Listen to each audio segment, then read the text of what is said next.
Coming up on the Locked On Ole Miss podcast, we look at the box safety position and how important it could be for this defense and what they're going to do and all the rotation. We're going to talk all about it in a few moments. It's the Locked On Ole Miss podcast. You are Locked On Ole Miss, your daily podcast on the Ole Miss Rebels. Part of the Locked On Podcast Network, your team every day.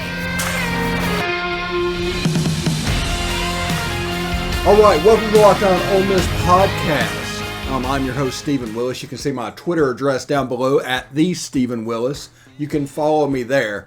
And thank you for making the Locked On Ole Miss podcast your first listen every day. We are free and available on all platforms, including YouTube. So do me a favor, subscribe to the YouTube channel.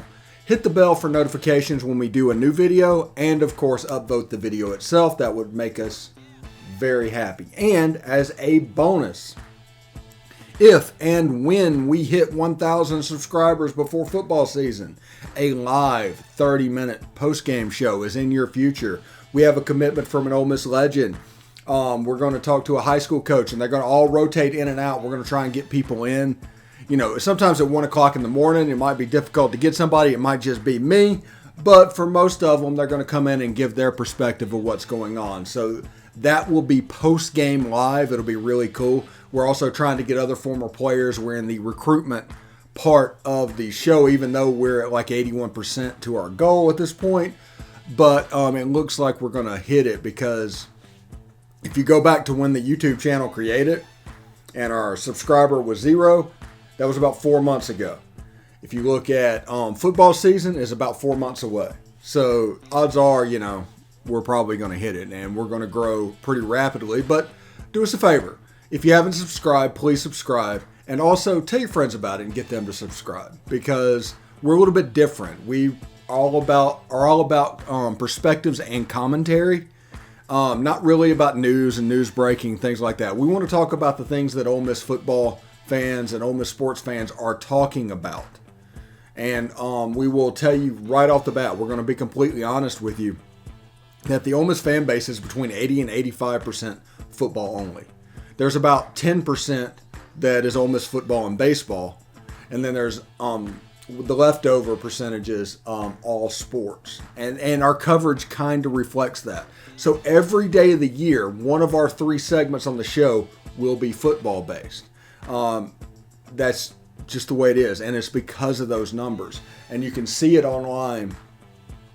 Like your view count goes way up when it's a football thumbnail. Goes way down if it's any of the other sports. It's just the way it is. Understand that. Now, I'm not saying Ole Miss sports can't, the lesser programs, the lower tiered programs like basketball and baseball and things like that, I'm not saying they can't be good. I'm not saying they can't hit their ceiling. But also, we need to be real about exactly what the fan base looks like. It's Ole Miss baseball does not have 300, 400,000 fans. There's a whole bunch of people that do not pay attention. Those are guys or fans for football season.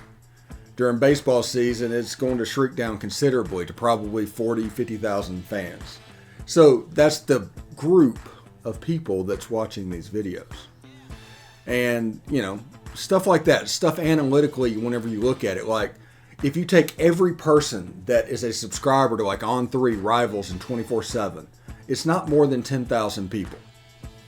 Period. I mean, there's people that subscribe to all 3 sites, but it's not more than 10,000 people in the fan base. Those are the fringe of the fringe. Now, if you think about Vaught Hemingway Stadium, there's 55,000 fans that go to games every week that would not be a member of any of those sites. That's what this show caters to. We don't care about that 10,000. Not even a little bit. We care about the rest. They've already proven they will not pay for Ole Miss content. So we're going to bring it to them free and give them an avenue to become a little bit more of a fan. Maybe they like my personality a little bit in the way that I look at things. Maybe different avenues develop to where a connection can be had. But whenever it does, we're here for them. That's what we're doing. So welcome to the show, people that are just discovering the show. That is a good representation of what we are. Now, let's talk about grades. We've been going through our position groups, and we're really down to 2 positions left for the rest of the week, but we're going to divide the defensive backs up into 2 days worth of report cards, because I think the box safety and the normal 4, even though they all kind of do different things and they all kind of do the same thing and they cross-train really well amongst positions, the box safety is a little bit different of an animal than the normal back safeties. Like A.J. Finley playing back is going to be different than Tysheem Johnson or Ladarius Tennyson and Isheem Young and those guys up towards the line of scrimmage. And we have seen the defense look fantastic with Jake Springer on the field and look lost with him out. Everybody's like, oh, this defense is terrible against Arkansas and Alabama last year. You remember that? Oh my goodness, what are we going to do? This defense just can't get it done. Then Jake Springer comes back, plays that box safety, really contains the run and does some things, and all of a sudden the defense gets better and better and better and better. To the point at the end of the year, it was actually quite good. And it was mainly because of that box safety position. Now remember, whenever you hear 3-2-6 or 3-3-5 or 4-2-5, it is 11 players in essentially the same position as you would expect. There's doing a little bit different on some of the 3-2-6 stuff, but it's basically defenders in the same place that if you had a 4-3 defense or a 3-4 defense. There's going to be 11 players in roughly the same spot because they have to be for field coverage. Nobody offensively is doing anything just wacky that you don't need players in those positions. So the 3-2-6, you need to replace both the outside linebackers with essentially defensive backs that are versatile, can do things. They can handle themselves in the line of scrimmage. Ole Miss did a great job. He did not participate in spring of bringing in Isheem Young. Isheem Young was the co-freshman of the year in the Big 12. Ole Miss got the other one as well. That was Kari Coleman, by the way. They're on the same team from like 2020. But Isheem Young is a really physical safety. He's a Jake Springer type safety. Ladarius Tennyson, an extremely physical type safety. Now, you wouldn't put them back there and you wouldn't want either one of them to be back there covering people all the time, playing the deep safety positions. You might do it a play or two, but you don't want a player, either one of those guys, making a living back there because they don't do that well. But this box safety role accentuates their strength. They may not be big enough to be a linebacker, but they're 205, 210 pounds and extremely physical. All of a sudden you can put them out there. They can do a little bit of covering. They can, you're going to be asked to cover tight ends and slot receivers and things like that and running backs. So it's not elite wide receivers you're going up against. And they do their real work on the run game. They're the edge setters. They're the ones that whenever you do your run fit, the outside guys are going to really force the edge. When they pull around, they're going to be the guys to meet it and push it back into the defensive line, the linebackers that are all handling what's going on. This defense, it's funny, the 3-2-6, whenever they do all that, they play a 3-2-6, but it's like a 4-man front because one of the middle linebackers' assignment is to go the opposite A-gap of the nose guard. So it becomes really a 4-man line. That's the reason teams have trouble rushing against this front. You look at it, it's like that is a small box. That is a light box. Well, the way it's set up is the middle linebacker, you're going to have an undersized guy. And before people say, well, he's an undersized guy, he's going to struggle. He's going to come with a running start. And remember what Isaac Gross did at Ole Miss. You don't have to be the biggest dude. You just have to hit it physically and with momentum built up. But that's like a 4-man front. Everybody is clamoring for a 4-man front. Everybody has been saying that. The Ole Miss linebackers really make that, in their run fits, a 4-man front as they attack the opposite A-gap of the nose guard. Which if they go left, linebacker hits the right one. And stuff like that is really important in run fit. The outside guys are going to pinch down.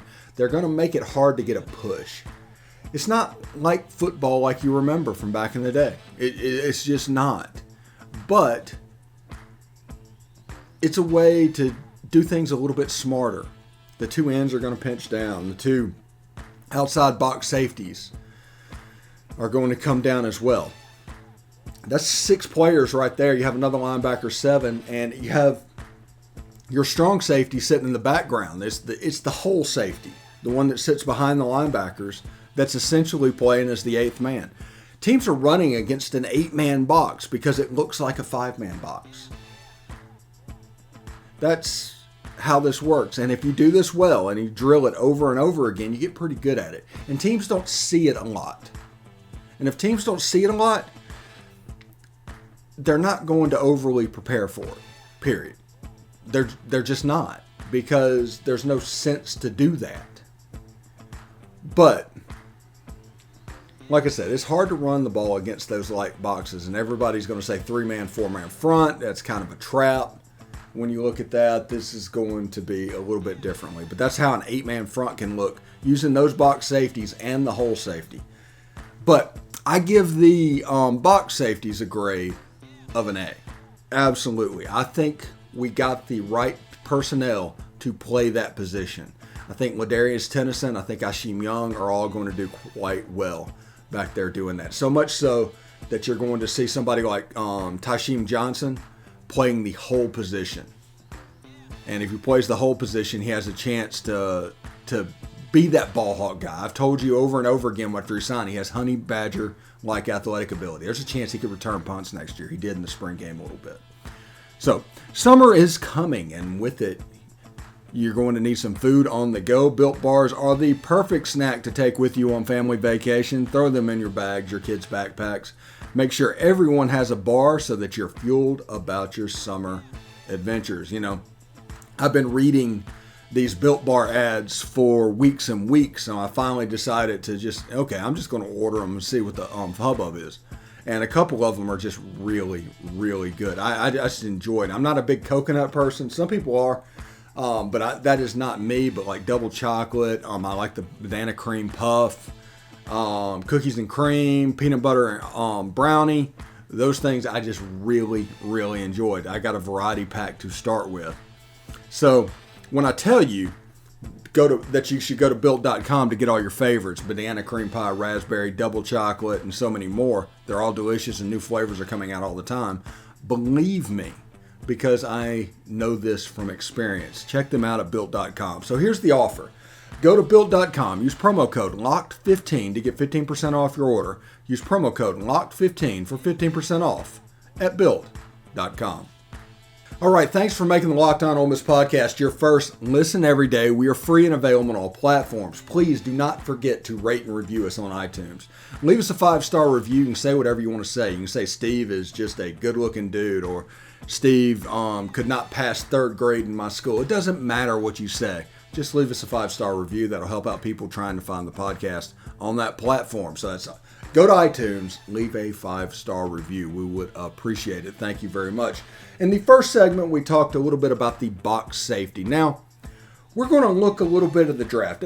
They hit me up the last couple of days. We're not talking about the draft and the fits and the 12 or 13 players that have gone to the draft. And now, my purview is very, very narrow when it comes to this show. I want it to be about Ole Miss. And really, when a player gets drafted, I'm not going to harp on it too much because I kind of feel like that's out of my jurisdiction a little bit.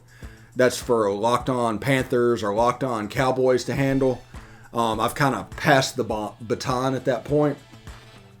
But I will talk about probably who had the best fit when it comes to players getting drafted, and it could be good. And the first one is Sam Williams. I know it's the first player drafted. He went to the Cowboys. The Cowboys spent all of pro day working out Sam Williams. That is what they think of him. So because of that, he is walking into a situation where they expect him to maybe not just even succeed, but excel. And I think that defense with Dan Quinn puts them in a position to do that and use his gifts. I think coming off the edge, Sam Williams is going to be a little bit of a holy terror in that defense. And he is probably the player that's going to the best situation, besides maybe Matt Corral in Carolina. Now, everybody's going to talk about Corral. Man, I tweeted several times about this, and I absolutely mean this. It doesn't matter when you go, it matters where you go. And I hear people all the time talking about, oh, he can make up money in the second contract. No, he can't. A player that excels in pick 1 is going to make more money over 10 years than a player that excels in pick 94. That's just the way it works. He's going to lose 4 or 5 years worth of good money. Now, he's still going to get paid well. Let's not feel too sorry for him. The difference is like maybe a 0, But he's going to get picked well, and he's going to have a chance to have that second contract for that payday.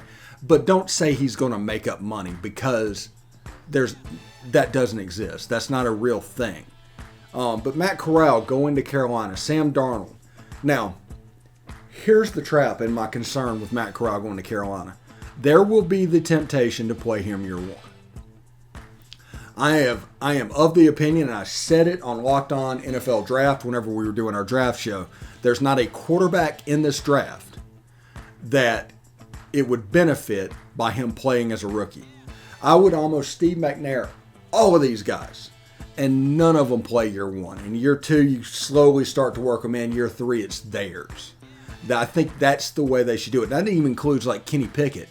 Now, I understand that Pittsburgh used a first-round pick on him, but it's going to be hard to do. Kenny Two Gloves is going to struggle a little bit up there. But Matt Corral, the temptation to play him year 1 because of Sam Bradford's awfulness is going to be a kind of a tough sell. Now, I do think P.J. Walker being on that team as well will be a benefit for Matt Corral. You could just park Matt Corral in the third quarterback position in year 1 and just let him learn and let him work out. But I think Matt Corral is going to be fine in that position. He just needs I don't know if Matt Corral will be able to survive a rookie year like Peyton Manning had. How about that? I like Matt Corral. I think he's probably the best leader at quarterback that Ole Miss has ever had. He does not have the measurables of Eli Manning. He does not have the stats of Chad Kelly. But his leadership and is able to get the most out of his teammates is where he kind of stands apart. And a lot of that has to do, Ian Rappaport did his stupid depression thing before the draft. But nobody's talking about the most important thing with Matt Corral, and the thing that I think is going to set him apart in the NFL is the fact that he was able to rebuild himself. Remember, this is a guy that as a junior was the number 1 player in America in high school. He was a USC commit. USC dropped him. He committed to Florida. They changed coaches, went to Dan Mullen, but essentially Florida dropped him as well. He would have went to Florida. Florida would have taken him. Florida wanted Andy Marie Jones. But, Dan Mullen is not coaching at the moment, but it was an eval problem. So it kind of fell in the lap of Matt Luke and Phil Longo in 2018. That is the same class that Ole Miss got Elijah Moore. They did some work outside of the state of Mississippi. Inside of the state of Mississippi was a disaster. They did some work on the outside the state of Mississippi. So Matt Corral doing that, and then eventually losing his job in 2019 to John Rice Plumlee. Matt Corral had a little bit of a moment to where he rebuilt himself. And that's the story. That's what sets him apart from the other quarterbacks. The adversity that he went through for like 4 years. I understand. When I was in my 18, 19, 20, 21 years old, I was a tornado. I understand that. I'm sure Matt was in that same thing. And I wasn't a star quarterback. I wasn't getting into a fight with Wayne Gretzky's son. But Matt was a little bit of a tornado at the beginning of his career. But he had that moment before the 2020 season, before Lane Kiffin really took over. And he was able to press that and just completely reinvent himself. And he wouldn't have got hurt this year. He would have had a chance to do something absolutely special. But the fact of the matter is he did get hurt this year. So that kind of is probably the reason for a slide. I also think that everybody's talking about interviews and what's going on. I would almost compare what happened to, say, Scott Frost at Nebraska. I think that you could want something too much and you could squeeze it just a bit too tight. And that makes it difficult to do. And I think Matt wants to be extremely excellent on the NFL level, and it matters what other people say about him. So the pressure is going to ramp up. The only thing that he can easily do is play football. But he kind of struggles on all the other stuff. All the stuff that you're required to do. Now, he did a bang-up job. I'm not saying any different. He did at Ole Miss, he did a fantastic job. At quarterback, he did a fine job. He's probably, like I said, the greatest leader that's ever come through the program. But I don't think that he enjoys having a sit-down long conversation with a bunch of strangers. I think he's probably going to struggle in that. Now, if he's in that core where it's a teammate bond, and once they get in there, yeah, that leadership and that charisma tends to bleed through. And I think at Carolina, he landed in the right spot, but it's more complicated. He didn't land in the right spot for 2022. He landed in the right spot for 2023 and beyond. But in 2022, that first impression with fan bases, and it's so stupid in the NFL. You see it all the time with Tua, like, oh, he's a bust, he's a failure. Really, who? Who says? Well, Twitter says, because he's not out there throwing for 371 and 4 touchdowns every week. He doesn't have any weapons around him what he's done, so he obviously has to be a bust. They're so quick to anoint a bust in the NFL.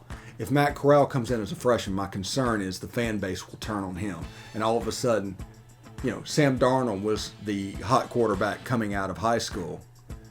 They anointed him as a bust. And now all of a sudden they're just waiting to push him out the door. I'm afraid they'll do the same thing to Matt Corral. I just want him to have a complete understanding of what's going on. That's all. I think he can do it. I think he can be a fine quarterback. I just don't want him to have to go through what Sam Darnold's going to do. And I think the fan base is going to be very primed. And no, the fan base is going to call for him from pretty much day one. But with P.J. Walker, I think there's a chance. We'll see what's going on. There's some weapons there. Carolina has a chance to do something pretty good. Remember, Matt Rule in college, there's usually a losing season, but once he gets turned around, they're actually a really good team. I think that'll fit in as well. So we'll see how that goes. This episode is brought to you by Rock Auto. With the ever-increasing numbers of makes and models, it is now impossible for your local chain auto parts store to stock all the parts you'll need. Why endure often pointless and seemingly intimidating questioning like, is your Odyssey an LX or an EX, and wait while the person behind the counter orders the parts on their computer, choosing only the brand in their warehouse that they happen to carry. You have computers with access to rockauto.com at home and in your pocket. It's a way to save money and time at Rock Auto. It's a family business that serves do-it-yourselfers predominantly over the last 20 years. The prices are really low, and if you go explore their website today, you will find the solution for all your auto parts needs. So what you need to do is go to rockauto.com right now and see all the parts available for your car and truck. Right locked on in the How Did You Hear About Us box so they know we sent you. Amazing selection, reliably low prices, all the parts your car will ever need. rockauto.com. All right, thanks for making the Locked On Ole Miss podcast your first listen every day. We are free and available on all platforms, including YouTube. Subscribe to our YouTube channel if you do that. And we get to 1,000 subscribers before football season, not after. The Sunday after the Troy game, the offer goes off the table immediately. We will do a post-game live, an interactive show that will have participation from Ole Miss legends, high school coaches. We're going to talk a little bit about the game and have a little bit of fun along the way. It's going to be interactive with a chat feature that everybody can see, that you can participate on our YouTube channel. So there's that. And also, we are going to start doing Twitter Spaces closer to the football season. We have an intern that is going to head up that. I know, I got an intern. He is going to do that. He wants a little bit of broadcast training and everything going on. I think he's going to start on Twitter Spaces. We also have a couple of correspondents coming in this fall. The roster is going to grow significantly. It should be a lot of fun. But those Twitter Spaces will serve. We'll have guys, people that are in the local area and can answer questions. We're going to have fanboys. Kara McCutcheon and Tom Vanderford are likely going to stop by from time to time, and we're going to try to make it like 8 o'clock on Wednesday or something, or not Wednesday, but 8 o'clock on Tuesday or Thursday is how we're going to handle that to get ready for the weekend. But it's going to be another way that you can interact and you can have fun on the show, because this channel and everything we do is all about commentary or perspectives. My opinion doesn't matter. Any opinion doesn't matter, but if you get a bunch of people that's telling you stuff over and over again, you might be able to have an educated opinion about what's going on. Otherwise, you live in a tiny bubble and they can affect the information at a very, very high rate. And a lot of times that just isn't correct, and people get in trouble about that. And honestly, it's just not worth it. I mean, what can you do about what's going on? And I'm pretty excited about the Twitter Spaces. I'm pretty excited. We're going to have a student on campus that is going to be a reporter. I'm not going to name his name right now because I want him to get here and, for lack of a better word, get his tentacles in quietly without the threat of a media cloud over his head. But we're going to do that. He's going to talk about what's going on, but he will be able to provide the on-campus stuff. He'll be able to talk about all of that. Our Twitter Spaces guy, another completely different guy, he's going to do that. He wants broadcast training. So Twitter Spaces, he's going to learn how to organize. He's going to learn how to cut people off, for lack of a better word. And he's going to learn how to be the alpha. That's the point for those Twitter Spaces for him. But it's going to be about Ole Miss sports as well. And we're going to try and get all of our people on those Twitter Spaces, and hopefully it will be pretty fun. But between Twitter Spaces and the Locked On shows, it's great because we do extras whenever necessary, and we'll do more as football season comes. And we do post-game pods, we do post-game lives if we get to 1,000 views. So it should be pretty great. We have a chance to really grow this brand over the course of the next 6 months or so. There's a chance coming up pretty soon you'll be able to get our show in a different location, as we potentially could be a part of the Tegna over-the-top app thing.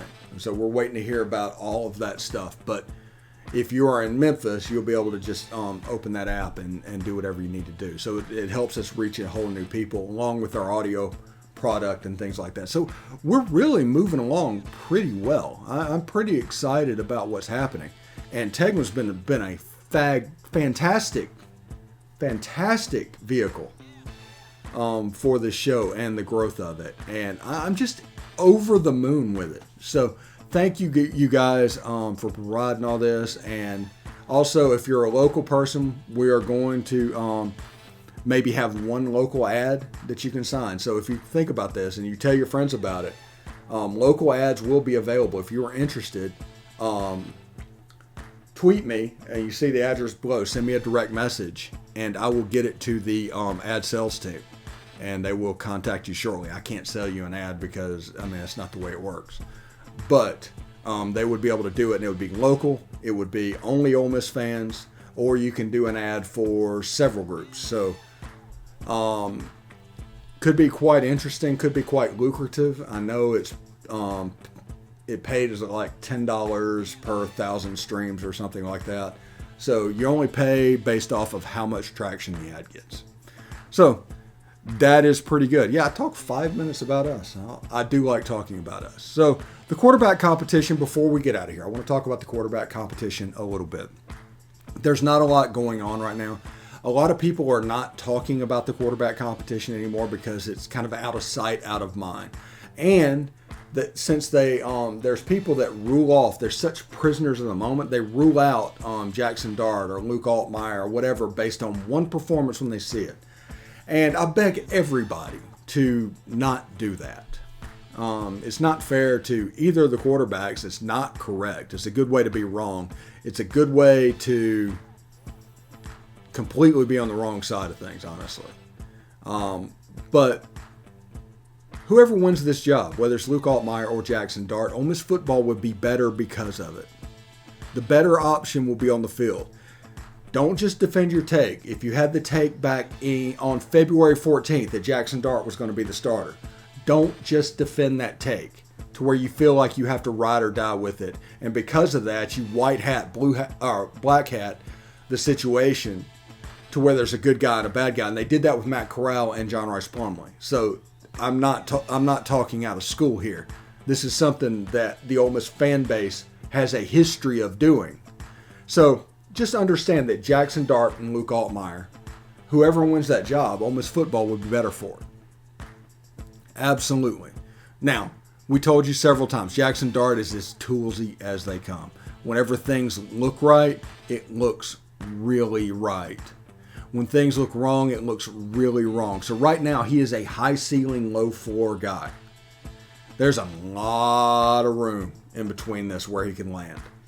Luke Altmaier is a lower ceiling, higher floor guy. So, like that. And if Jackson Dart goes into fall camp and performs the same way he did in spring practice, Luke Altmaier is going to win the job. Again, not saying that's a bad thing.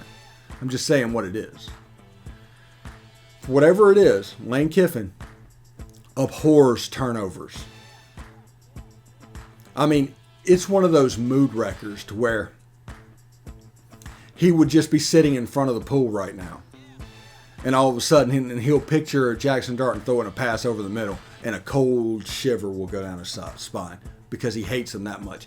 He probably hates turnovers the same way that people hate snakes. They picture a snake coming up there. That's a similar reaction. So understand that. And whoever wins that, if he comes in good with his head straight and he has the light coming on moment like Matt Corral had, Jackson Dart has the ability to win this job. Whenever it looks right, it looks really right with him. The problem is Luke Altmaier looks right more of the time. And Luke Altmaier doesn't really turn the ball over. So understand that. So when we go into fall, we'll have a real competition. Everybody was making fun of this as a competition, February and March. Now they're not. They see that as a real competition. But be careful not to go too far the other direction. Just because your original take was wrong, don't flip all the way over. Just telling you that. Anyway, thanks for making the Locked On Ole Miss podcast your first listen every day. We are free and available on all platforms. Also, thanks for making the Locked On Ole Miss podcast your first listen every day. Again, I'm going to say that again. Tomorrow we will talk about the safety, the true secondary, the one you think of, the two corners, the strong safety, and the free safety. Now make the second listen Locked On SEC, and you can get all your daily SEC news in less than 30 minutes with SEC expert Chris Gordy. Pretty good. I go on that show quite a bit. Every now and then he gets on there and we talk. We have a good time. And Chris does a fantastic job with the Locked On SEC show. It's well worth your listen. See, that's the benefit of this Locked On thing. All of these shows are about 30 minutes long, which means you can stack Locked On Ole Miss and Locked On SEC and get 30 minutes of Ole Miss stuff and get all the relevant information that you need to hear. And you can go to Locked On SEC and do a conference fill-in as well. It's pretty cool. But Chris does a fantastic job with that show. Anyway, I'm Stephen Willis. This has been a fantastic Wednesday episode of the Locked On Ole Miss podcast. We will be back tomorrow, and like I said, secondary grades. And the next day, cruise missiles. I'll explain it. Anyway, peace.